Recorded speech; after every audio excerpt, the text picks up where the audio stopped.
Hello everyone, welcome to this episode of the Growth Switch with me, Cyril. This being episode 5. If you've missed the other 4 episodes, please go to the YouTube channel so you can catch up on those insights and not miss out. This week, we will be covering interview tips and tricks. Now, interviews are the source of anxiety for quite a lot of people actually.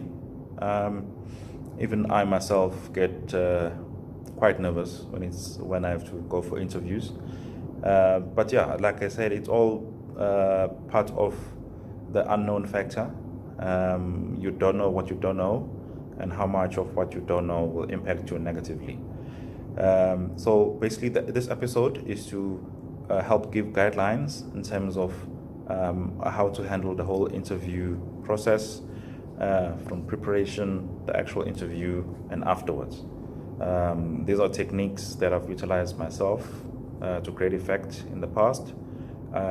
Like everything, interviews, it's either you're successful or you're not successful, and there can be specific reasons for that. But what you can do, at least, is to make sure that all the aspects of the interview process which are in your control, you can do to your best. So it's at least you walk away from that experience knowing that there's nothing more you could have actually done. That the fact that you're not successful was due to circumstances or due to factors which were beyond your control. So the first thing you need to do is you need to understand the role that you're going to interview for. The role description would be a good start. What does the role description say about this role that you're going to apply for? What's important for you to know is why you're applying for this role. Why do you want this role? That's going to be one of the questions you're going to get asked, and part of your answer to that will be basically what the job description says the role is about, and how that links into what you want to achieve in your career. If you read the job description and you need more information on on additional information on the role, you can speak to it. If you went through a recruitment agency, you can ask them to help you. If you went directly to a company, you can ask the recruiter from that company to help you with more information. Remember, what's the worst that can happen there? If you ask for more information, the worst they can say is no, we don't have more information. What you'll never know if there is more information unless you ask. So please ask. You need to research the organization, right? So if you're going to interview an organization, the organizational websites usually have a section that's called About. Read that section so you make sure that you understand the organization, what they do, their values, their mission. We need to, at times, you need to know how they make money, so basically, all these organizations, unless they are not profit organizations or they are NGOs, they exist to make money. So how do they make money? Is it via the sale of goods, so manufactured products, or is it sale of services? So you need to know that as well. You need to know your CV. So it's surprising how many people don't know their CVs. So someone will submit the CV for an application, and then when they get asked questions about something that's on their CV, they cannot answer. So it's very key you understand what you've put on your CV, right? That's why you need to think about, as part of episode 4, I touched that you need to have an up-to-date CV. You need to think about what you're putting on your CV, and if you're asked about it in an interview setting, would you be able to answer? So if you're saying, in this role, I led a team that delivered this project, if you are asked a question about that project and how you led the team, specifically what you did as part of your leadership role in that team, would you be able to answer that and give an example? So it's amazing how many people don't really understand or know what they've put in their own CV. So please know your CV. It just puts the interviewers off and the recruiters off if you don't know what's on your CV. Okay? You need to practice answers to frequently asked questions, right? There are questions which you're going to get. Tell me about yourself. What are your strengths? What is your greatest weakness? Why do you want this job? what would you do in the first 90 days? Where did you encounter conflict? How do you work under pressure? Like all of these questions, I'm just thinking off the top of my head as well. But you can Google these, Google top 10 interview questions and how to answer them. So it even gives you pointers on how to answer those questions, and then practice those, right? This is not going to come naturally, right? You think you're going to go in there and they'll ask you a question and you'll be able to, yes, there'll be some of those questions where you'll be able to do that. And you should be able to do that because you can't prepare for all the questions. There's some questions which are going to blindside you. And those are always going to be there. But you need to have the capability to be able to think on your feet with those ones. But those, if you at least prepare for the frequently asked questions, then those become a minimal factor of the interview, if you know what I'm saying. Okay? You need to ask the recruiter or the HR person dealing with in the organization if there are any specific items you need to include as part of your preparation. Again, what's the worst that can happen? They can say no. There's no further information that we know about, or they can say yes. Actually, the organization is preparing to change strategy and go into such and such and such. It might be good for you to know something about this as part of your preparation. There you go. That's something that you wouldn't necessarily have included as part of your preparation, and now you'd include it. And in fact, it might set you apart from the rest, because a lot of people tend to be scared to ask for this extra information. But if you don't ask, then you won't know. So yeah, please do ask. Okay. Make a list of questions that you will ask in the interview. Remember, the interview is a two-way thing, right? As much as the company wants to assess whether you're the right candidate to fill their role, you are also there to assess if this role and this organization are the right fit for you. So you must have questions which are going to help you assess those two aspects. If you get to the end and basically you say you've got no questions to ask, what that comes across as is actually, you probably don't have much interest in what's going on. So have questions to ask, not too many, maybe have like 2 to 3 or so, but not too many questions, but have questions to ask in the interview. Okay, and your questions should display your interest in the role and the organization, right? Okay. Remember to keep calm always in the interview, all right? Like I said, there's questions which are going to blindside you, and some of them are deliberate, because remember, interviews, like I said, there's anxiety, there's pressure, so people want to see how you react in that kind of situation. So always remember to keep calm. If you don't understand the question being asked, ask for it to be clarified, right? There's nothing wrong with it. Ask for it to be clarified. And if you don't know the answer to a question, rather say upfront, you know what, actually that's a good question. I'd not thought about this before, but if I think about it now, logically, this would be my answer. That also displays to the person that's interviewing you that you can think on your feet, you can think logically, you can apply your mind, so that basically shows your thinking ability, right? Mock interview, right?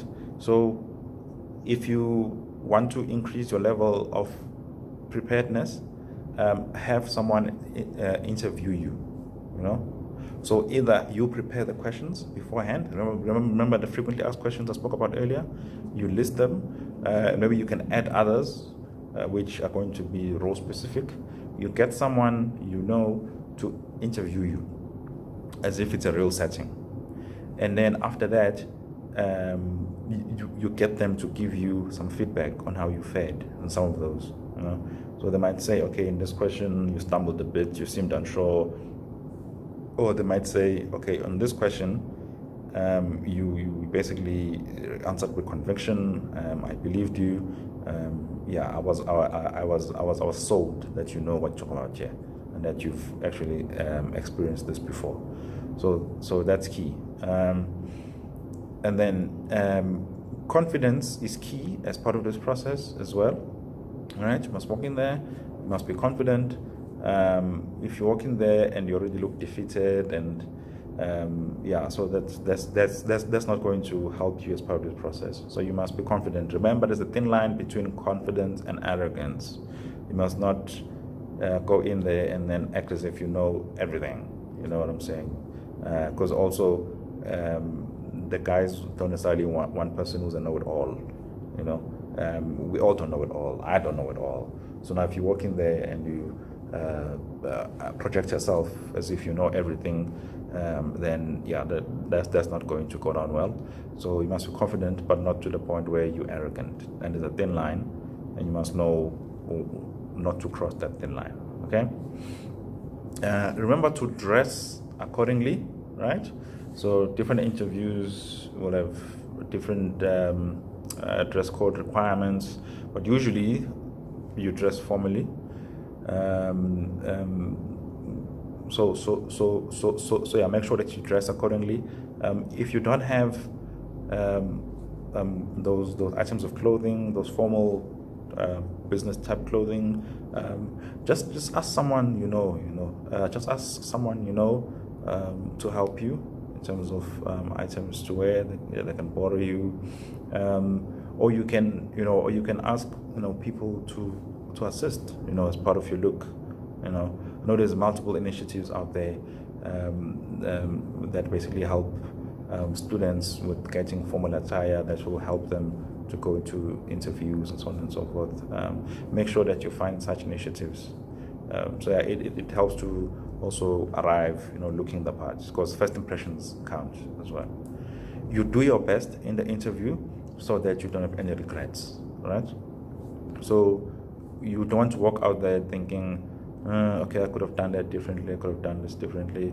Yeah, you will probably have those kind of moments, right? But you don't want those moments to now cloud everything else. You should walk away from it knowing that I did my best, and if they don't take me, it won't be because I didn't give a good account of myself in that interview. It might be because either I'm not the right personality they're looking for, experience, or fit for the team, and all those things. Those are things you can't control, really. You need to make sure you do your best so that you've got no regrets. And if you don't get the opportunity, it means it wasn't for you, right? Like I said, you're gonna hear lots of no's, but somewhere along the line is going to be a yes. And that's the one opportunity that's made for you. After the interview, send a thank you note, right, to the interviewing panel, or to the HR person you're dealing with, basically acknowledging them for their time. It's not everyone who gets the opportunity to sit before a panel and get the chance to give an account of themselves in an interview setting.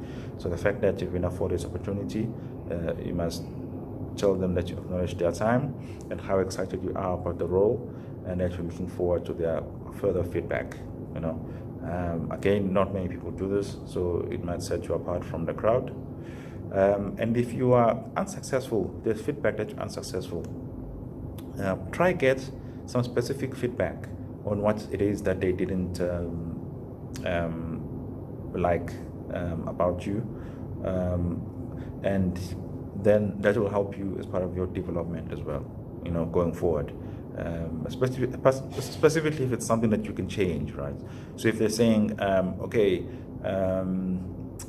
you wanted to work as a medical doctor in a private facility, but we see all you have is experience in a public facility, and because of that you might struggle in 1, 2, 3, 4, 5. We're therefore recommending that perhaps you start with this, and then once you've done this, perhaps you later, you might be able to be a better fit within our space. So that's practical advice that they're giving you there, that you can put into practice, and later on you can call them up and say, hey, listen, I've done this, If you have any opportunities, please let me know. So that I can come through for an interview again. If it's things that are not within your control, then it's things within your control. If they say you wouldn't have been a good fit for the team, yeah, we can't really control that much. But yeah, it's good to get that feedback at least, so you know if it's something you can work on or not really. So yeah, these interview tips and tricks, it's high-level guidelines to help you throughout the process. There's a lot more information on this topic, particularly if you Google online, and if you go into LinkedIn. Recently I came across on LinkedIn a page of masterclasses specifically on those frequently asked questions and how to answer them and what you should think about before answering those questions. So make sure that you basically doing that kind of research. And if you found this information useful, please share it with those who stand to benefit the most. Remember to subscribe to this channel so that you can get notifications as more videos are uploaded. Remember, we're on social media, on LinkedIn, Facebook, Instagram. Please follow us there for further insights. And yeah, let's keep growing together.